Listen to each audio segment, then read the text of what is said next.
doação? A doação, a gente faz a doação, e a doação, na verdade, é uma transferência de bens que a gente faz em vida, mas essa transferência a título de doação, sem outro tipo de planejamento, é uma transferência que a gente faz, mas ela não pode passar desse limite de 50%, porque 50% do patrimônio necessariamente é preciso que seja reservado para a legítima, mesmo que esses outros 50% esteja todo indo diretamente para essa legítima, é necessário que a lei exige que o doador reserve 50% desse patrimônio. Então, não dá para doar 100%, tá? Na doação, existe o ITCMD. A gente andou pesquisando, estudando a legislação do estado de vocês, e a gente vai mandar para o grupo essa legislação detalhada para vocês também terem mais informações, se for necessário, né? Que eu acredito que vocês já tenham as informações básicas, mas no Brasil, esse imposto de transmissão causa mortes e doação, que é o ITCMD, em alguns estados é conhecido como ITCD, ele chega no máximo até 8%. Nós já temos estados que já chegam a 8%, e temos estados que partem de 2%, 4%, o Maranhão já tem uma alíquota variável, São Paulo é uma alíquota fixa de 4%, o Rio de Janeiro também tem uma alíquota variável, que ele vai até 8%. Então, esse ITCMD ou ITCD, ele chega, então, a comprometer 8%. Esses 8%, ele vai incidir sobre o valor desses 50%, no máximo, que pode ser doado para os filhos. Essa doação pode ser feita com usufruto, mantém o usufruto em favor dos pais e faz-se a doação. Agora, a doação depois de feita, para desfazer, é um pandemônio. É preciso de acionar o judiciário, é preciso ter justa causa, enfim. Tem várias e várias exigências legais para que essa doação ela alcance o deferimento na justiça e que essa doação seja revertida em favor dos pais. Então, a doação não é necessariamente, nós não recomendamos, tá? Mas pode ser que em alguma situação ela seja necessária, tá bom? A gente tem também o testamento. O testamento, gente, é uma legislação completamente ultrapassada. Basta que a gente lembre que o testamento ele nasceu lá em 1916, está vigorando até hoje, mas é uma coisa anacrônica, é uma situação completamente desaconselhável. Por quê? Porque o testamento ele tem que ser analisado em judiciário. Imagina, o testamento obriga os herdeiros a usar, então, a via judiciária. Não tem jeito de correr do capa preta. Tem que usar a via judiciária para fazer a transmissão. Feito um testamento, tem que acionar o judiciário. Nós estamos vendo que o pessoal lá do Gugu, o Gugu morreu, deixou um testamento, isso não se encerra. E vai longe. Além do que, no testamento, nós temos um problemão. Por quê? Nós temos que o juiz, depender do juiz para entender e interpretar a nossa vontade que está no testamento. Porque, como é escrito, cabe interpretação. E aí, você deixar o seu patrimônio para os seus herdeiros, dependendo da análise e interpretação do judiciário, de um juiz, imagina. Muito complicado isso. Então, nós não recomendamos definitivamente, testamento definitivamente. As disputas entre os herdeiros vão fazer com que esse testamento se prolongue, e o patrimônio acaba se perdendo nesse caminho. Um absurdo, um absurdo, um absurdo. Além de ser completamente burocratizado, é ato solene, ele perde a validade se descumprir qualquer das exigências que a lei determina por ser ato solene, e permite que a partilha de 50% seja pelo doador indicado para uma única pessoa ou em quantidades variáveis para os herdeiros, mas 50% do patrimônio pode ter uma destinação que o testador escolha, tá? Agora, o testamento, ele impede a chancela, o carimbo da partilha amigável. Por quê? Porque no testamento, nós temos que primeiro esgotar o testamento para depois, esgotado o testamento, aplicar a partilha que daquele testamento foi gerado. O que é uma partilha? É aquela divisão do patrimônio. Então, a divisão desse patrimônio, ele só vai poder acontecer em casos de testamento depois que esse testamento concluir. E ele vai longe, longe, longe. Nós já sabemos que ele pode durar muitos e muitos anos, e o inventário, se o inventário tem uma média de 8 anos, imagina um testamento com problema, vai muito mais além do que 8 anos, tá? A previdência privada é uma forma também da família planejar o futuro, porque na previdência privada a gente faz a aplicação de um valor, faz os aportes e já determina em algum momento que a gente vai passar a fazer os resgates. A previdência privada mais conhecida e mais comum é o VGBL e o PGBL, então esses são outras ferramentas e outros recursos que a previdência privada vai poder transmitir para nós, tá bom? Pode ser uma ferramenta interessante? Pode, mas ela vai exigir que seja feito aí vários e vários aportes por vários e vários anos e seja feito esse planejamento para no futuro começar a fazer os resgates, tá bom? E tem uma vantagem. A aplicação que está no VGBL e no PGBL já vai direto para os nossos herdeiros. Ele não passa pelo inventário, tá bom? Então, os nossos herdeiros já recebem esse valor. É uma possibilidade interessante. O seguro de vida também é uma ferramenta que, às vezes, as famílias adotam, por quê? Porque esperam que, na ausência dos pais, esse seguro de vida proporcione aí um valor que o filho, os herdeiros vão usar para poder fazer o inventário, porque o inventário custa caro. Então,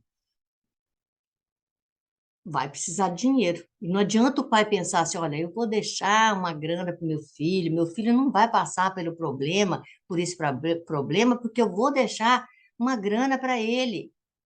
Pessoal, qualquer coisa que o pai ou a mãe deixar em favor do filho, vai ser levado para o inventário. Não adianta deixar um dinheiro, porque ele vai ser levado para o inventário. E aí vai ter que entrar na justiça, pedir alvará judicial para levantar esse dinheiro, para fazer os pagamentos de todas as despesas que até 40% vão consumir o nosso patrimônio, caramba. Então, o seguro de vida é uma possibilidade, mas eu acho um absurdo a família ter que gastar com seguro de vida, por quê? Porque sabe que os filhos vão precisar de dinheiro mais adiante, se a gente consegue fazer esse movimento sem esse custo, sem esse gasto, tá bom? Então, a gente também não sugere para os nossos clientes, os nossos amigos, os nossos parceiros, nada de seguro de vida. A gente oferece outras alternativas e apresenta outras alternativas. Tem os fundos exclusivos que eu falei lá no início, né? Que não era muito conhecido, realmente não é muito conhecido. Por quê? Porque esse fundo exclusivo, ele exige uma aplicação de no mínimo 10 milhões de reais. Então, está muito longe da realidade das famílias brasileiras. Então, esse fundo exclusivo, a gente não tem alcance para ele, porque nós estamos falando de famílias normais, né? Nós não estamos falando aqui de famílias com tanto poder disponível ao montante de ter 10 milhões em moeda para fazer aplicação em fundos exclusivos. Esses fundos são chamados de exclusivos porque eles realmente são elaborados e eles são explorados lá no mercado de ações e de fundos, enfim, exatamente a contemplar os interesses da família que tem esse capital todo. Mas eu não poderia deixar de passar para vocês. Esses fundos, eles também, hoje, não têm incidência do imposto de transmissão, causa-mortes e doação, então nem entra também no inventário. Ele contempla essas grandes fortunas, né? E nós temos ainda, assim, a holding familiar. Chegamos no nosso ponto de parada, porque é aqui que nós vamos concentrar os nossos esforços. É aqui que nós vamos concentrar toda a nossa vontade de possibilitar às famílias brasileiras que passem por esse momento de dor, da perda de um ente querido, o pai ou a mãe, sem precisar de ter uma perda tão absurda, que é exatamente a perda do custo do inventário. E como que a gente evita o custo do inventário? A gente evita o custo do inventário, pessoal, adotando um sistema de planejamento patrimonial da família. O sistema de planejamento patrimonial da família pode proporcionar muitas e muitas e muitas coisas boas para a família. E você hoje pode aprender a usar um pouco dessas ferramentas e pode aprender a usar todas essas ferramentas, basta que vocês decidam mudar de posição. Então, a holding familiar é um sistema, protege e permite a gestão total do patrimônio dessa família. Ela possibilita também uma sucessão muito mais fácil, muito mais tranquila. Também ela pode ser uma ferramenta que vai garantir ao pai e à mãe que exerça lá a distribuição desse patrimônio, a gestão desse patrimônio, com a ajuda dos herdeiros e dos filhos, da forma que o pai e a mãe achar melhor, mais conveniente. A holding familiar, então, é um sistema em que a gente adota um formato de sociedade, ou limitada, ou sociedade anônima. 90% ou mais das famílias brasileiras adotam a sociedade limitada. Por quê? Porque ela garante uma liberdade contratual muito boa, e com essa liberdade contratual os pais fazem esse planejamento exatamente moldado e formatado para atender o interesse da família, daquela família. Então, uma holding não é igual à outra, exatamente por quê? Porque as famílias não são iguais, mas elas atendem às necessidades das famílias. A holding ela pode ser pura e pode ser mista. Quando ela é pura, ela simplesmente é criada para controlar outras sociedades, que não é a forma mais comum do sistema de planejamento patrimonial da família, porque não são a maioria das famílias não tem várias e várias empresas para que essa holding seja criada única e exclusivamente para gerir várias e várias empresas. Até porque a gente não sugere e a gente não recomenda que as atividades das pessoas e das famílias, que sejam atividades de exploração de algum serviço ou de algum produto, se misture com o planejamento patrimonial da família, exatamente por quê? Porque o planejamento patrimonial da família precisa ficar isolado dos riscos dos negócios dos pais, porque a gente quer que esse patrimônio seja perpetuado. Então, a gente faz aí um muro separando as atividades da família desse patrimônio da família, que vai ficar com esse muro completamente definido para que isso não se misture, não se confunda jamais.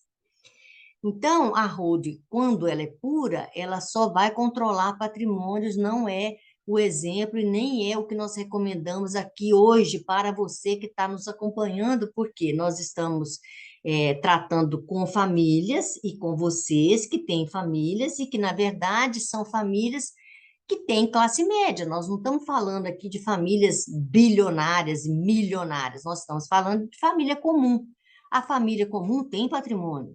A família comum tem um apartamento, tem uma casa, tem um imóvel, de repente, num sítio ou na praia, enfim, tem um patrimônio. Seja qual for o valor desse patrimônio, é toda a riqueza da família e ela é super importante e não pode ser perdida em 40% ou mais nesse caminho de sucessão, de inventário, tá bom? E a holding mista, quando ela é criada com atividades diversas. A holding patrimonial imobiliária, holding patrimonial de controle, holding patrimonial de fundos, tem vários e vários nomes, tá? Mas vamos concentrar os nossos esforços e a nossa atenção para a holding familiar básica, que é aquela holding que vai atender 90% das famílias brasileiras, tá bom? Então, vamos adiante. Quantos minutos nós já temos juntos? 25 minutos, mais ou menos, né? Tá bom. Então, vamos lá. Nós estamos agora tratando de vantagens e desvantagens. Tudo na vida tem prós e contras, né? Então, vamos lá. A vantagem, evita conflitos familiares, claro, porque não vai ter mais de discutir divisão de patrimônio, porque já vai estar tudo planejado. Nós vamos ver como que isso acontece. O patrimônio vai estar todo protegido, porque ele vai estar fora do mercado, ele vai estar fora do comércio, ele vai estar exclusivamente guardado para que essa família use e usufrua desse patrimônio. Ele também permite, com esse sistema de rodo patrimonial familiar, permite que a gente reduza a carga tributária para fazer as nossas sucessões. Então, a carga tributária ela é reduzida, é muito, muito reduzida, e nós vamos mostrar e provar para vocês como que essa redução ela é palpável, ela é identificada em cada planejamento que a gente faz. Evita o inventário, né?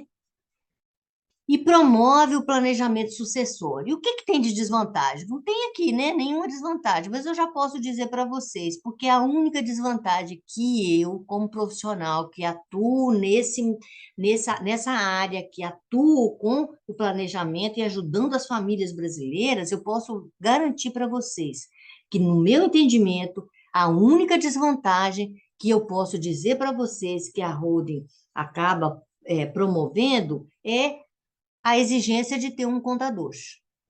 Agora, os profissionais liberais, como somos nós, na grande maioria, né? Nós somos profissionais, estamos atuando no mercado, nós profissionais estamos acostumados a trabalhar com empresa.